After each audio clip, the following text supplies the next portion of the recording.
All right, this is Shadowdark Campaign Diary number 4.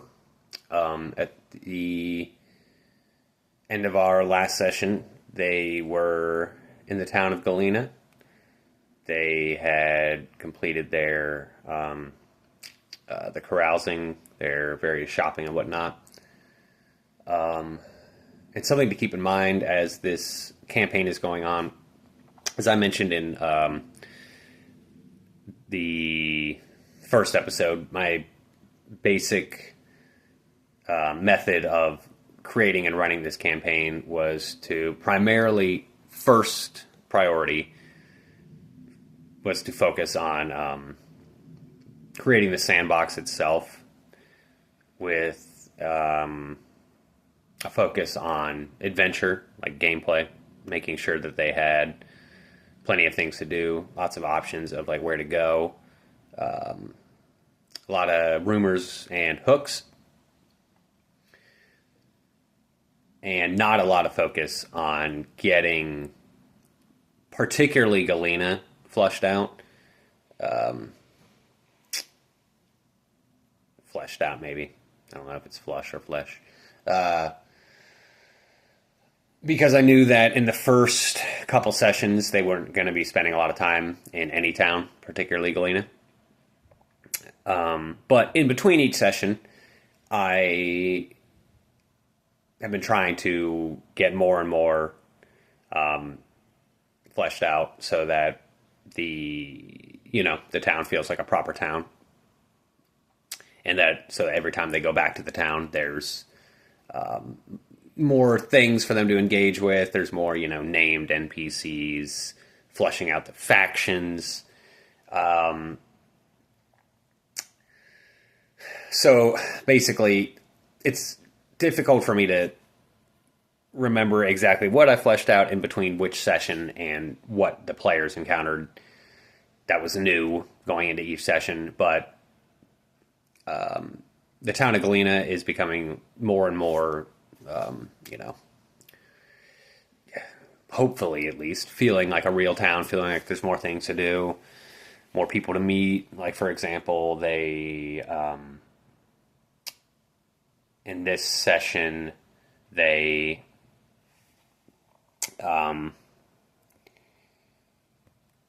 they,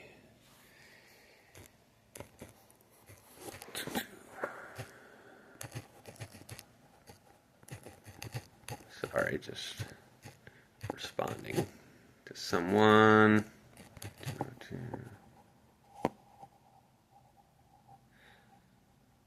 Oh, that's funny.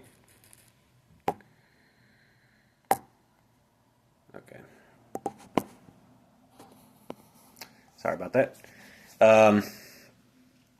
So, yeah, for example, in this session, they met.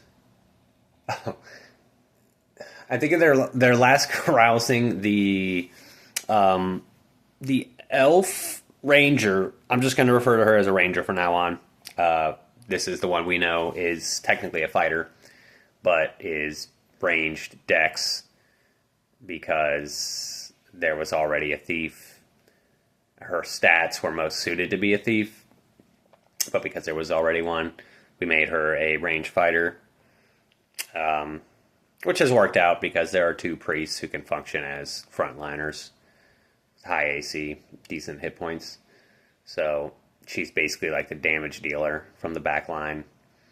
But her on her carousing check, because I let them make carousing checks for the NPCs as well. She rolled that. Her result on the table was that she started a tavern-wide brawl and was banned from the tavern that this had occurred at. So she was sort of banished. They're in the what's called the Frog and Shield Tavern in town, which is like, the proper tavern. It's where like the middle class folks go, that sort of thing. She was banished to the tavern called the Wise Dagger, which is located outside of the town walls, which should give you an indication of the sort of things that go on there. The seedy tavern, where the maybe like the sort of dregs, the underworld types hang out at. I think in the most previous session I had described, basically everybody who's there is either very poor or sketchy. Which that worked out because that was that was where I put like basically like the Thieves Guild. I think this town is like a bit small to have like a proper Thieves Guild. Like I imagine the town itself, like within the walls and like the buildings built up outside of the walls, I imagine there to be like maybe 1,000 people. And then when you include all of the farmers on the farmland surrounding the town, I'm guessing that the total population of like the town and like the surrounding farmer lands that are like attached to the town, basically residents of the town who just don't live in the town, to be about 3,000 people. At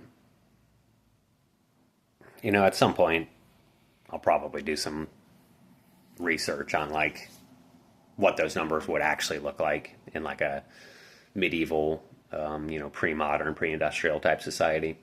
Because I know like some massive percentage of humans pre-industrial were devoted to farming. I think it was like the vast majority of people were farmers. But, I would imagine a lot of those are sort of disconnected from the larger like economic and political structures of whatever, like center of civilization is nearby. So how many of those people would actually be like subject to, the same sort of like taxes and levies and conscription and things like that as the people in the town. But, it's really not that important. None of us in our groups are like medievalists or anything, so we kind of just roll with it.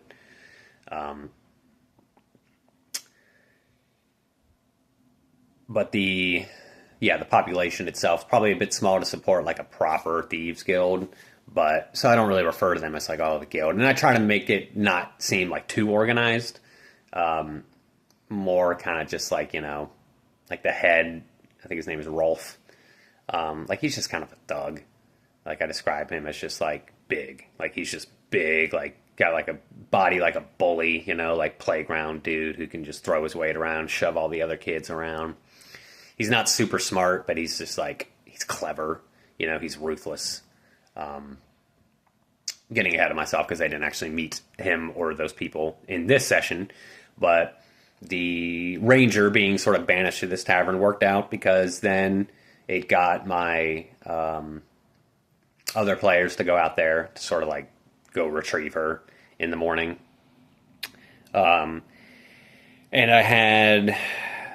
it was a clever setup.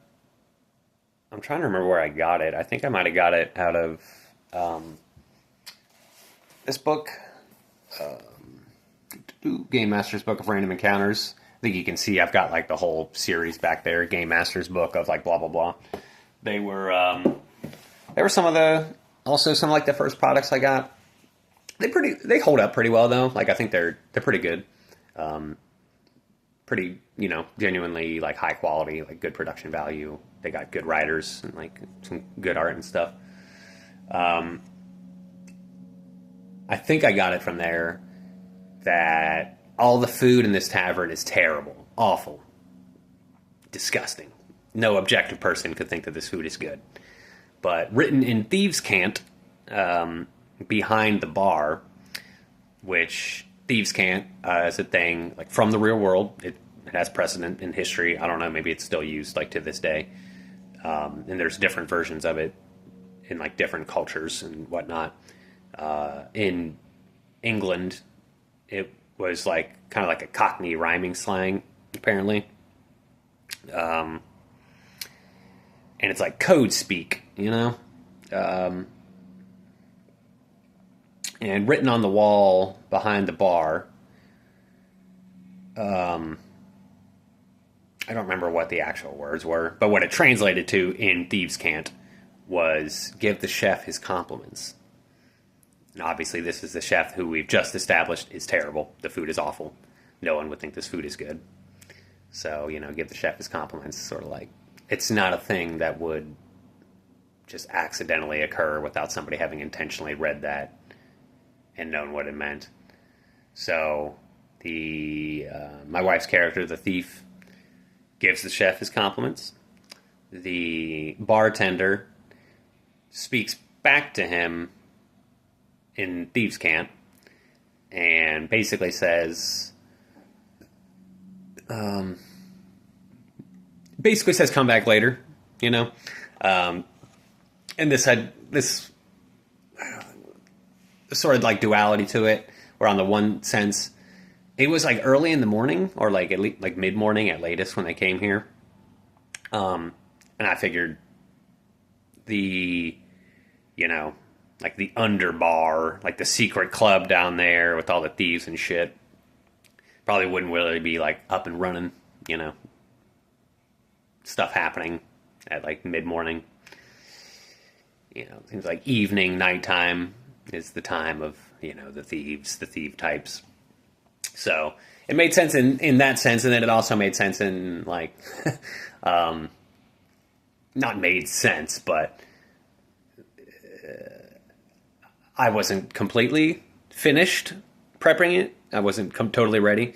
I think I was basically ready. Like, if the session had gone in a way where my wife did end up like ready to go down there, then it could have happened. It would have been okay.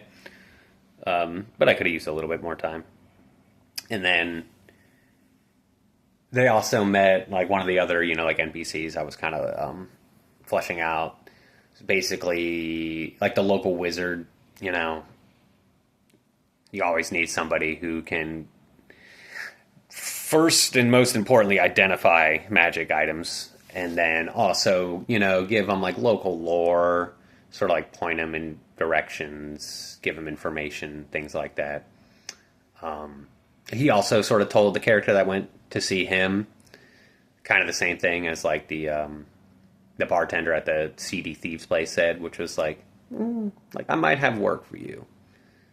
And players like, do you have work right now? And he was like, no, but I'm a man who sometimes is in need of hired help, so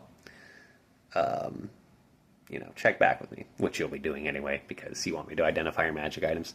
And the sort of like quirk I gave him, he's kind of like a typical, just older, semi-grumpy wizard type. But I made him like very interested, academically speaking, like super curious about any kind of like items, like weird shit that they could bring him. So, so he would identify their stuff for free. From a gameplay mechanic standpoint, like, I don't want to make it too difficult or too costly for them to get their items identified. And also, to me, that makes sense that an old wizard type, who in this world are basically like your academics, your researchers, they would be super interested. Like, they'd be like, oh my god, sick. Like, let me see that thing. Oh my god, I'll tell you what it is. Yeah, just let me see it. And then, they can make notes on it, fill in their research things. I'm sure they got all sorts of things they've been looking into, local legends, blah, blah, blah, that, they would like to update with the things that are found. I think like the other noteworthy thing, at least that I can remember, that they got into while in town, in line with my like continuously keeping things updated and like fleshing out, is I directed them towards like the center of town, where there was, like your typical sort of like bulletin board, like jobs board thing. And I tried to put some like local stuff. I always try to do this. So does my wife. Put a bunch of like local stuff up there that is not directly relevant to people playing like an adventure action game, so that it makes it feel more realistic. So, just like, I'm selling eggs for this much, written in, semi-illegible peasant handwriting. Just like stuff like that, so that not the only things on the board are like, Goblin Bounty, obviously designed for PCs. But they get a bunch of hooks. I think I've also had them roll when they carouse to like hear rumors. I've always liked that, the idea of that. Back in like the old Baldur's Gate 1 and 2 PC games, if you would spend money at a tavern to drink, you would hear rumors. So, yeah, I thought that was cool. Shouldn't be that hard for them to get rumors anyway. I mean, they're kind of the lifeblood of the game. So they learned like several things. They already were aware of like 2 dungeons that were on the map because the map had 2 skull icons on it. So, and I wanted to give them like something to follow when they were first starting. So it's like, okay, here, these are 2 rumors you guys have coming to this area. And they're tied to the 2 skull icons. One of them, which is the icon out to the east. Here, I'll show the map here. So, yeah, I've got it pinned up here now.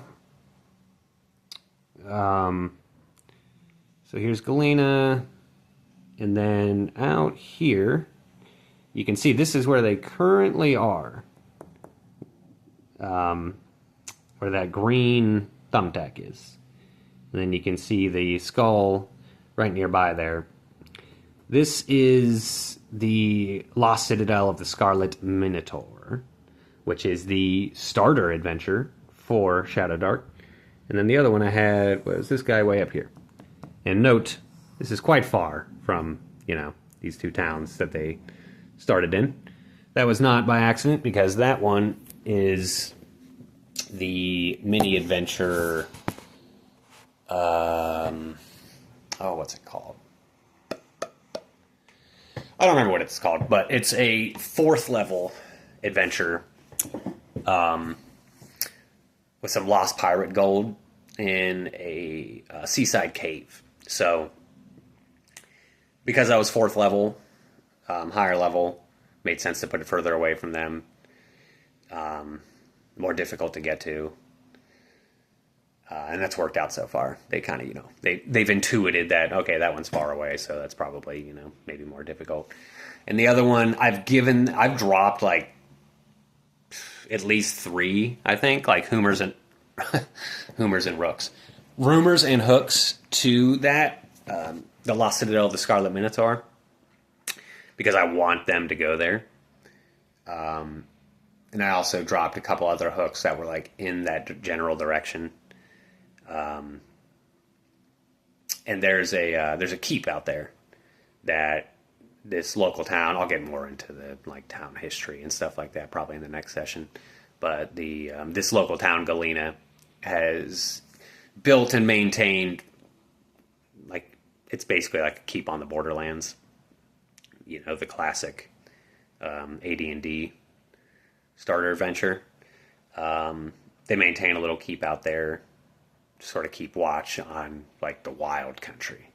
Like past there is, sort of unknown territory. And that's where all the orcs have been driven back to by the military might of the town. And, it's only 3,000 people, and like that keep is a couple days away.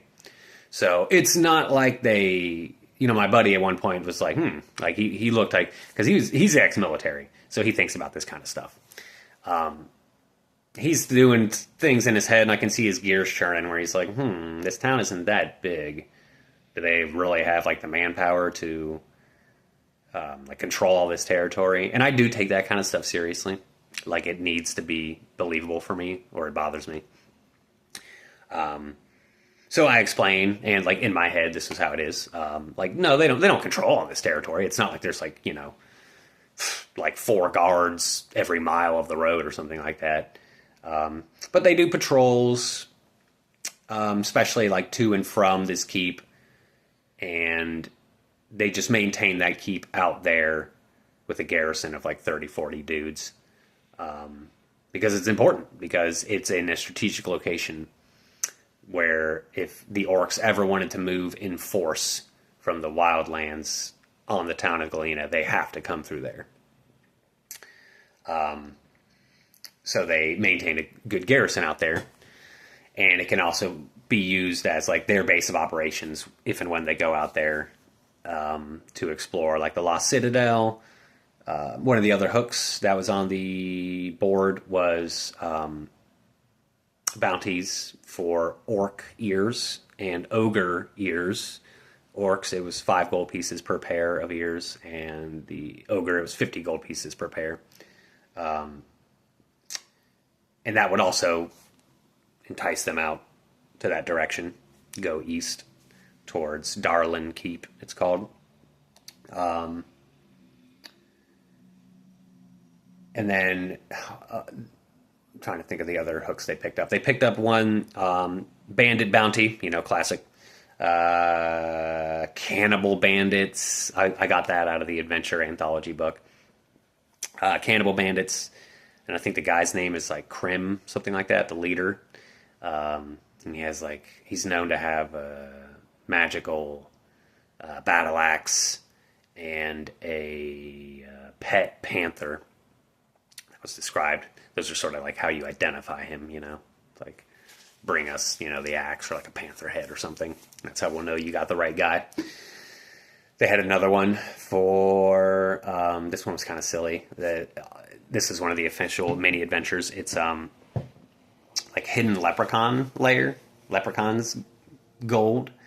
And the hook for it is that, a rainbow will actually lead you to a leprechaun's hidden gold.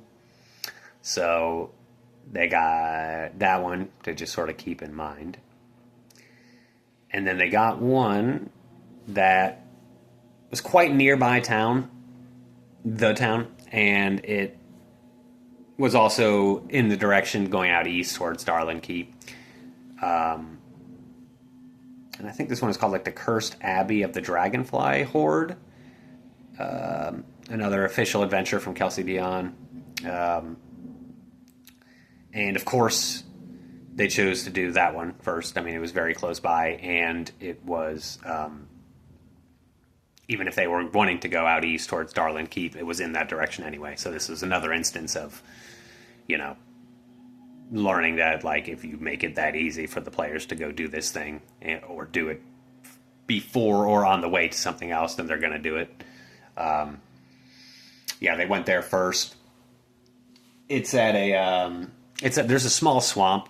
I mean, small. It's 2 hexes, so it's, like,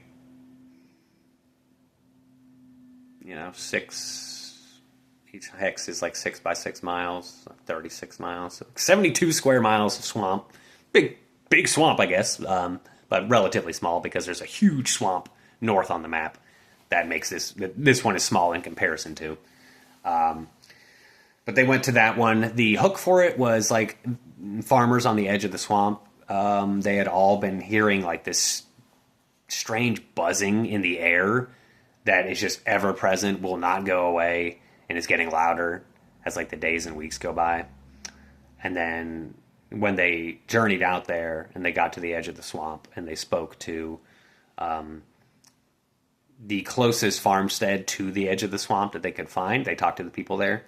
And the people there also described that they had been having like very strange dreams. Them and all the other farmers in the area had been having the same dreams. Them and their families, everybody around there. Of, I think it was a huge dragonfly encased in amber, and then also piles of gold.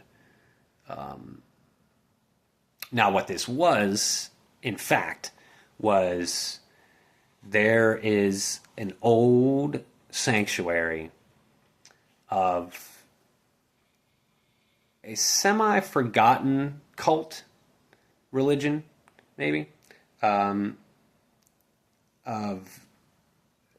worship of a dragonfly god, deity, patron, whatever you want to call it, lesser god, called Anazoptera.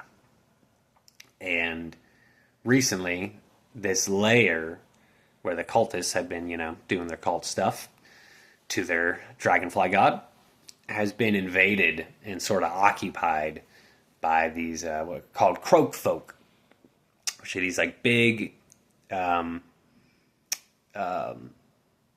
what's the word for when something's been made human-like?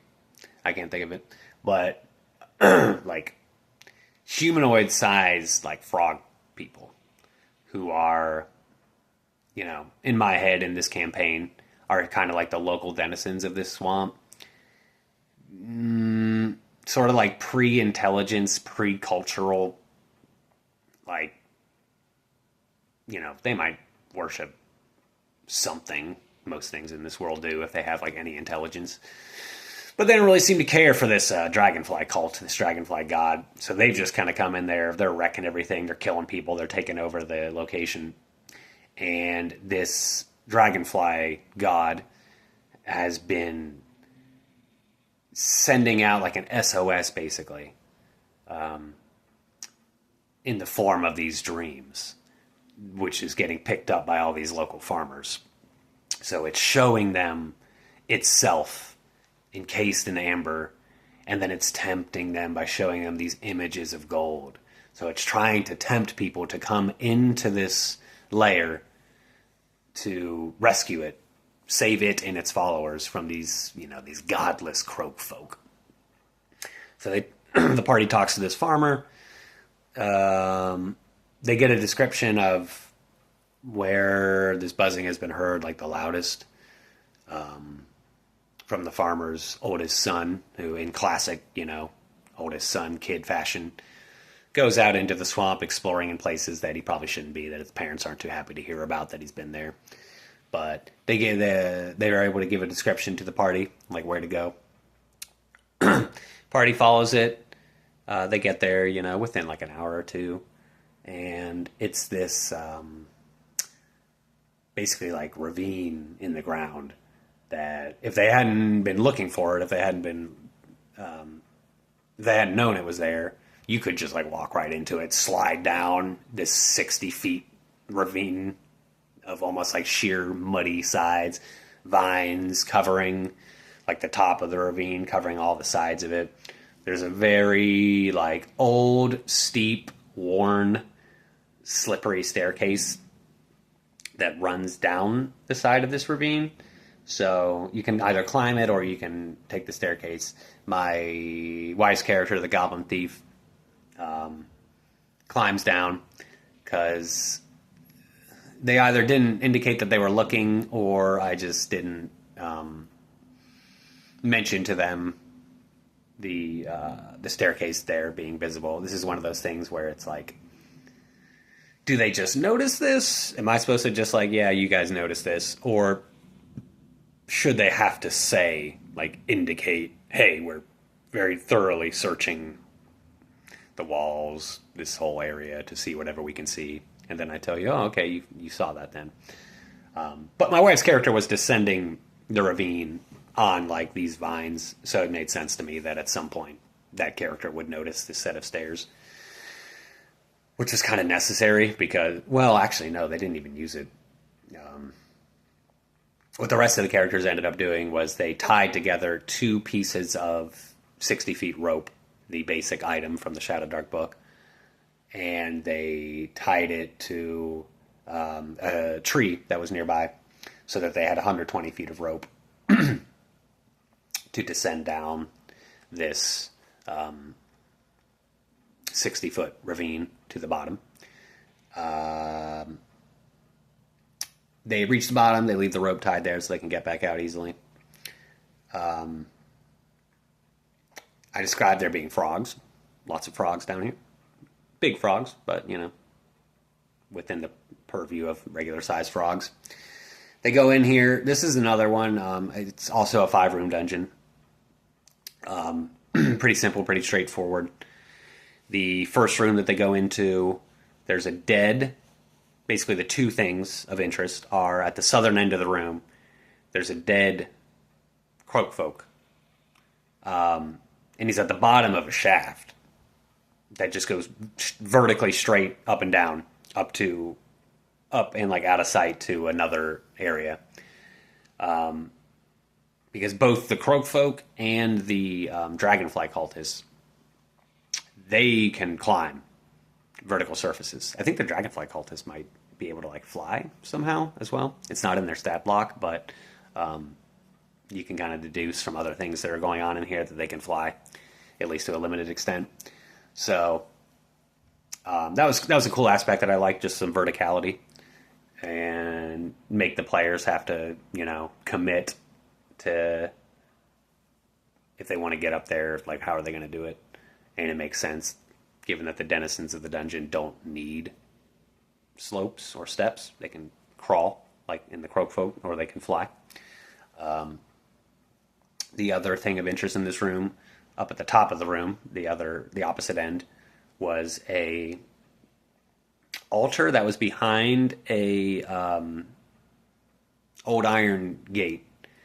And it's an altar, huge dragonfly. The dragonfly, of course, has like multifaceted rubies for its eyes.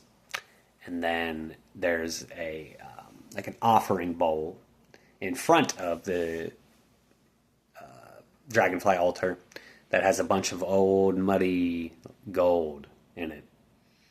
And written on the iron gate in front of this altar and offering bowl, it says, "Don't touch the," just those words. And I love that. That's like a great that's a great thing to just put in front of the players. There's the ruby eyes, and then there's also the bowl full of gold, and it just says, "Don't touch the blank." And classic. What do you do with that information? What do you think that means? Does that mean don't touch the eyes? Does that mean don't touch the gold? Does that just mean don't touch anything? Don't touch this gate? Because the gate's closed, they would have to open it. My wife's character, the goblin thief, who was investigating this, decided for now we'll let it alone, and we'll continue on out of the other exit of this room that is not the straight up and down shaft. There's just another door leading out. So they go out this door, and it leads into a large circular, like natural stone chamber that is full of. It's a pool, and there's tons and tons of dragonflies hovering over the pool. There's no other visible exit to this room, just the way they came in. And as they stand there watching these dragonflies hover over the pool, they notice like pink, fleshy things coming out of and retracting back into the water. And they'll come up and they grab like a dragonfly, and then they pull it back in. And I think both the players pretty quickly deduced those are probably big-ass frogs hovering underneath the surface of the water where we can't quite see them and catching dragonflies with their tongues. So they kind of get themselves like situated, get themselves in position, and then they start I think they take a 10-foot pole and they like poke into the water at first, and then they start throwing things into the water, just getting increasingly more annoying essentially, until there are two Croakfolk in this pond, and they both come out and attack the characters. Not a tough fight. These Croakfolk they're level 1 or level 2, and there's only 2 of them. So the players quickly dispatch one of them, and the other one fails its morale check, and it disappears under the water.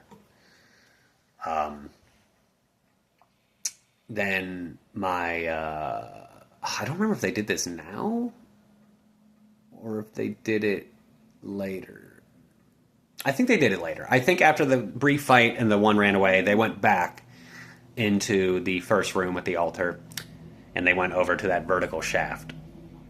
And I described when they're standing at the bottom of the shaft listening, they can hear like croaking, like coming from up above them. So they, of course, send the thief climbing up the shaft with someone staying at the bottom with the light so that the thief can kind of see what they're doing, and hopefully it sees something when they get to the top. Thief climbs up. Oh yeah, there's a mechanic of this place that every now and then there's the buzzing, and when it sort of like hits them, they all have to make checks, or they become like incapacitated for a round. I believe that's the mechanic. While the thief is climbing, I had them make this check. I believe the thief failed and began to fall, began to slip. But they saved themselves with another dex check. You know, the thief gets advantage on all these kind of dex checks, so they tend to do very well. The thief eventually gets up to the top, sort of like just barely, like peers over the edge to see what's going on in this room. Very dark lighting, because, you know, the only source of light is at the very bottom of this shaft, which is basically at the edge of the light's range anyway. So, which, you know, if the light had been too bright, it would have alerted the things in this room that there was something going on, so it's probably worked out for them. But the thief's able to glance over the top. She can see it's a large, plain room, just one set of big double doors leading out one side of it. There's a huge dragonfly encased in amber on like a pedestal. And then all around the room, I think there's like six to eight, something like that, croak folk, who are just sort of lounging around doing croak folk stuff. I think in the adventure it describes them as like gambling, I think. I had a tough time sort of like describing what exactly they were doing, but you know, it's not like my players were like, "What do you mean? What's their culture? Like, what are they?" You know, they were just like, "Yeah, okay, they're messing around. They're just lounging, doing whatever." So the thief comes back down. They deduce that this would be tough. You know, how are they? They would all have to get up this sheer shaft somehow while fighting or trying not to alert these several enemies up there. So they go back into the pool room, and the priest character goes down swimming, just sort of examining everything.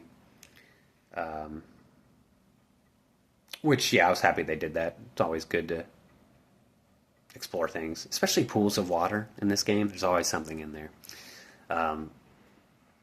So he goes down there. He's like trawling along the bottom and stuff, seeing what he can find. And sure enough, as written in the adventure, there's a magic item down there. It's a, I don't remember what the name is. We call it like the Helm of Buzzing, because it makes you immune to the buzzing effects that are in this place. It's like a dragonfly helmet. +1 to your AC. And once a day you can fly up to a near distance.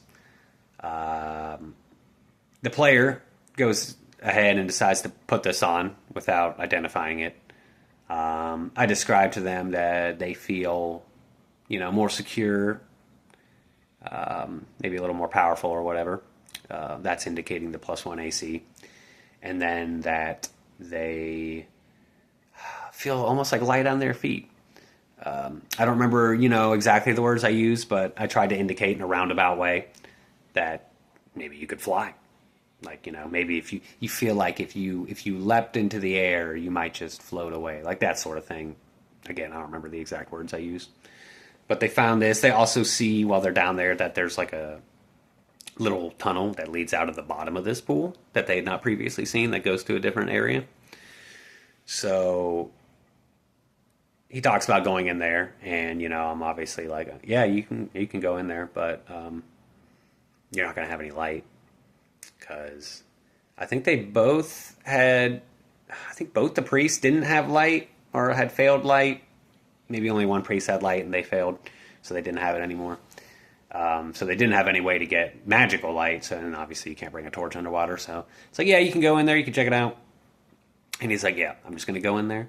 I'm just going to check it out. First thing I bump into, I'm going to get the hell out of there. So that's what he does. He goes down there, swims up through this gross, like muddy tunnel. And then I describe him coming up out of the water into pitch blackness. And then all he hears in front of him is like croaking. This is the frog. This is the croak folk that ran away. He was hiding in the back of this little tunnel. As soon as he hears this, he immediately flees back into the water, goes back to the party, tells them what's up. So they all go in force, swimming down into the pool, up through the tunnel. But by the time they get back, this tunnel, the croak folk is gone. And once they get some light, they see that where there previously was seemingly no exit to this tunnel, now the back wall has been pushed open, revealing a secret entrance into another room. And this was the final room of the dungeon, the only one that they had not seen or been into. They can see double doors on the other side that open up to the area where all the croak folk are and the amber dragonfly on the pedestal. This room is large. It's pillared. I described they don't see a croak folk or hear a croak folk in there anywhere. All they see is one figure. Like humanoid, human-ish, if they had to guess, with its back to them, in dark, like, robes.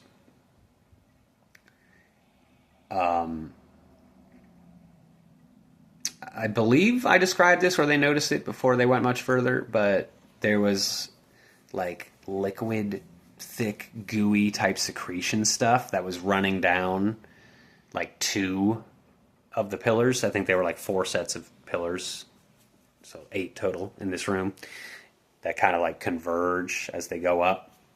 And I described this, like, gooey secretion, basically from, like, the Aliens movies, like how the aliens wrap up their victims in that disgusting, like saliva, congealing goo shit.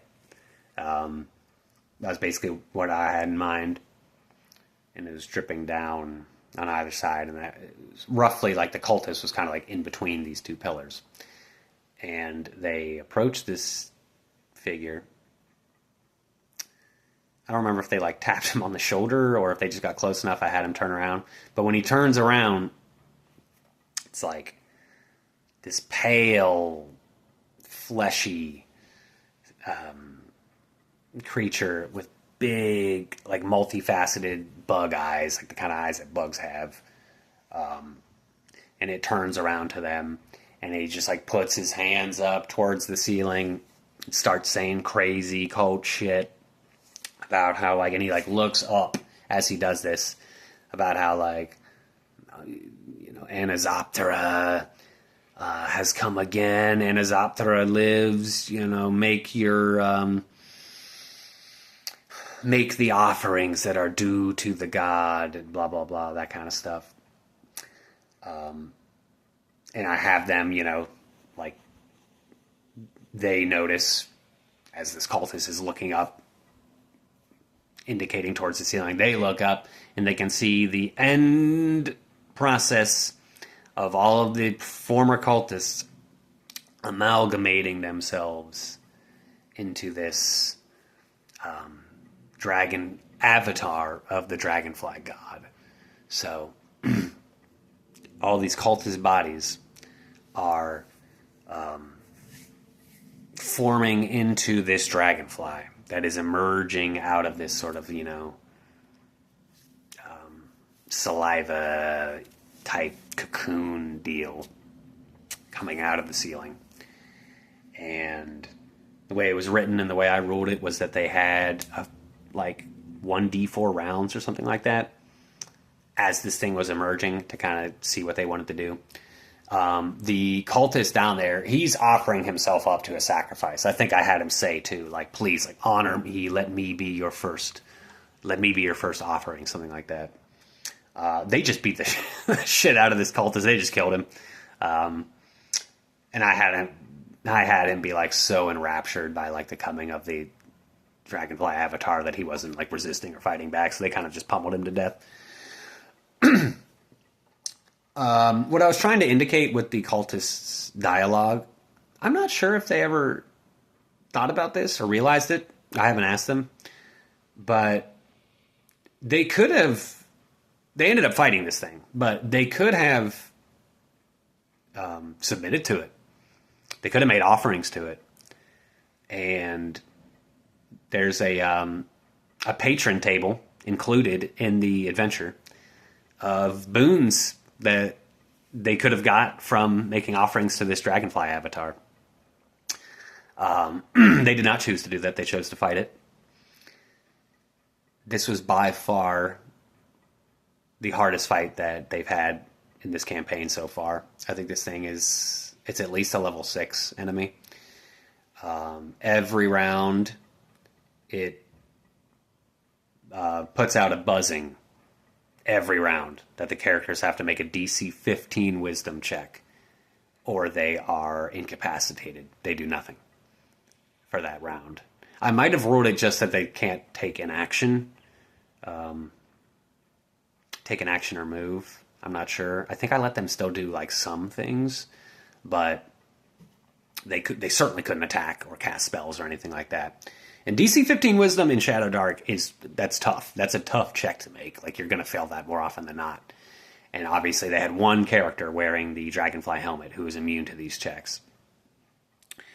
So they had to deal with that every round. And then on top of the buzzing check, the thing would also make 2 attacks. And I think each attack dealt like 2d8, which is a lot, again, for Shadowdark. And this thing could fly, and it could move up to double near. So I think on the first attack, I had it like fly down, attack somebody, and then fly back up into the air. And then, like, not only from a gameplay standpoint did I kind of question that tactic, because I was like, well, God, this seems really tedious and not fun, and also making it, like, incredibly difficult for the characters, because this thing can move twice as far as them every round. There are no opportunity attacks in Shadowdark, as written. So it can just fly down, make these melee attacks, and then fly away again every round. And I'm like, well, that seems kind of like Bush League, kind of lame. And then also, when I was reading the stat block, I think it had like intelligence -4 was its modifier, and then literally one of the words in the stat block that describes it is mindless.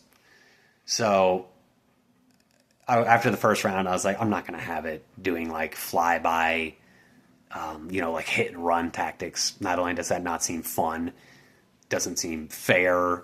I mean, things in this game don't have to be fair, but it doesn't seem fun. It seems like it would make the fight almost impossible. And then also doesn't seem like it would fit with the description of the creature. It's mindless. It's an avatar. So after the first round, I ruled that it would just stay down, and it would keep attacking in melee. They had great rolls early. They did a lot of damage to it early, and they also hit it a couple times while it was like emerging out of its cocoon. So they did a lot of damage to it very quickly in the fight. But then, like, the combination of the buzzing incapacitating the characters, and then them just not rolling great. And I think this thing had an AC of 15, which again in Shadowdark is hard to hit. You're going to miss that more often than not at the level these characters are at, which is level 3.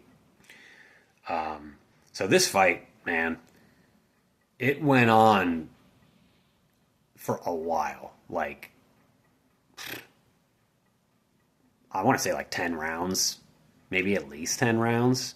And man, if this had been a D&D fight, like, it would have been super sloggy and unfun, I think. It was already kind of sloggy and a little bit unfun, because, actions that can affect you every round and then just take away your ability to do things are not that fun. But I do believe in including sort of things like that in the game, just to have different experiences. And then I think downward beats moments that are not fun at the time. They make the fun moments that come afterwards more fun. Like, if all you ever did was fun stuff, would it feel fun?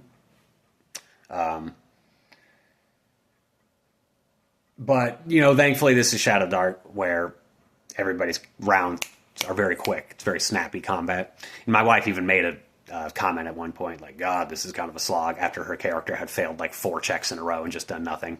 Because the goblin is not good at wisdom. I think it has like a -1 or a -2 to wisdom. It's his weakest stat. So Gabo didn't have a great time for some of this stretch of the fight. I ruled that they could sort of pass the Dragonfly helmet around.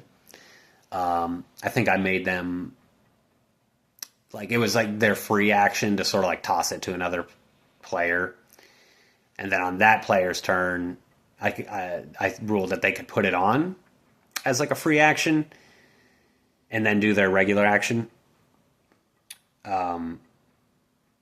But they couldn't get it, put it on, do their action, and then give it to another character in one round. Like I ruled that you could like put it on or you could give it to another character. You can't put it on, do a thing, and then give it to another character. Just to prevent it from being just sort of like comically ridiculous. It was already kind of ridiculous enough that these characters were like passing a item around during the fight. But I don't know. It might have been a TPK if I hadn't let them do that. It was already bad enough.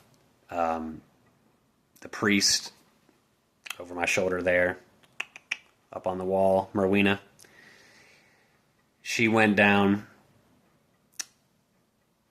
and while she was down, the dragonfly attacked her again, ripped her head off. That was the end of our dear priest companion. And then shortly after she had her head ripped off, the other priest, my buddy's player character, he goes down. I think he managed to get back up. Okay, so I think he went down while the other priest was still up.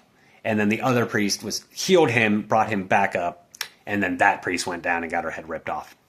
And then my buddy's player character priest went down again. At which point I ruled that he would have an enduring wound, which is a table you can roll on from Curse Scroll 2. I think any time that the players have gone down repeatedly or get like a crit landed on them that makes them go down or something like that, I'm going to have them roll on that table. Because I think Shadowdark, it's too much of like a Grimdark to just have a character like going down and coming back up and going down and coming back up with no consequences. Like that feels kind of, cheesy. So I think he rolled that he lost, he had like a lingering wound and he lost some amount of HP permanently. It was a 1d4 and he only rolled a 1. So he only lost 1 HP permanently, but he's still missing that 1 HP. And so he goes down again. He rolled really well on his like how many rounds until he dies thing. So I think on like his third round of making his check to see if he gets back up, Shadowdark, you don't make death saves. You just roll a d20 every round, and if you roll a natural 20, you come back up with one hit point.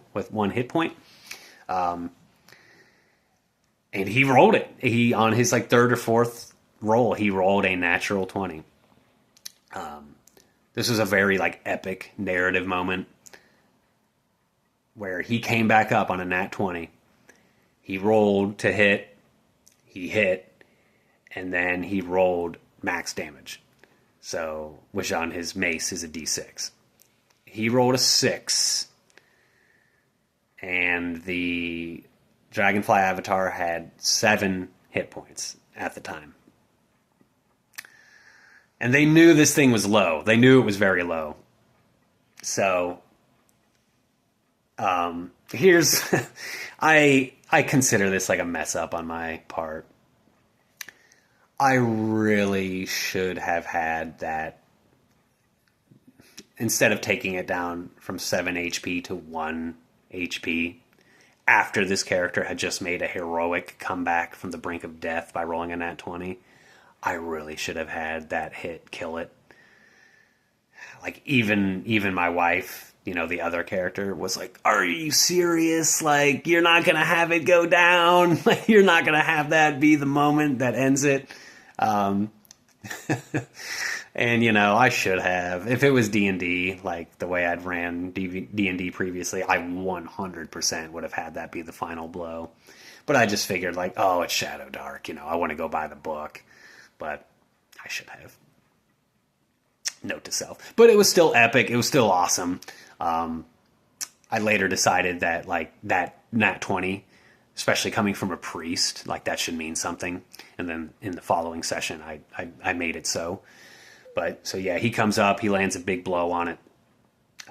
They take it down. At this point, they have a dead party member.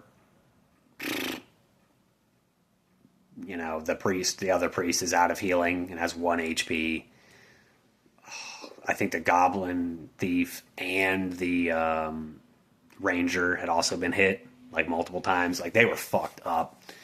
So they got the treasure that was in this room, which was like secreted onto the ceiling in like a different like patch as well. The thief climbed up there, cut it open. Dragonfly shaped gold pieces come like spilling out of it.